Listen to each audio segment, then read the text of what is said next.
Unlimited sushi ba ang hanap nyo? Ang tagal ko nang nakikita sa social media nitong unlimited sushi sa conveyor belt tapos may unlimited shabu-shabu pa. Kaya tara na sa Sushi Marami Buffet and Unlimited located in Eaton Tower, 2nd floor, 128 De La Rosa Street, Makati City. Bukas sila from 10 a.m. to 10 p.m. Pagpasok nyo guys, makikita nyo na yung shabu-shabu area nila pati yung mga ingredients na pwede nyong isaho. They also serve other dishes like unlimited chicken, pasta, veggies, at iba pa. They also offer water bottles, soft drinks, beers, red tea, and blue lemonade juice. And sa table nyo naman guys, meron ng sauce plate and condiments, pati wasabi. And pag open nyo ng drawer sa gilid ng table, doon nakalagay yung mga utensils. And ito naman yung updated price list nila. They have a leftover charge 200 per head and time limit.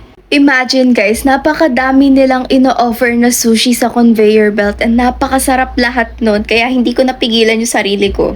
Meron din silang dessert na buko salad and buko pandan tapos 4 kinds of tempura. Talk about wide varieties and choices, sa dami ng Japanese dish na available sa kanila. And kapag nag-crave ka naman sa shabu-shabu guys, upgraded na din yung options nila for that. And if you have a baby or a toddler guys, meron din silang high chair so you don't have to worry. My overall experience, ambience pa lang parang nasa Japan ka na. Yung pagkain lahat masarap kaya try nyo na dito sa Sushi Marami.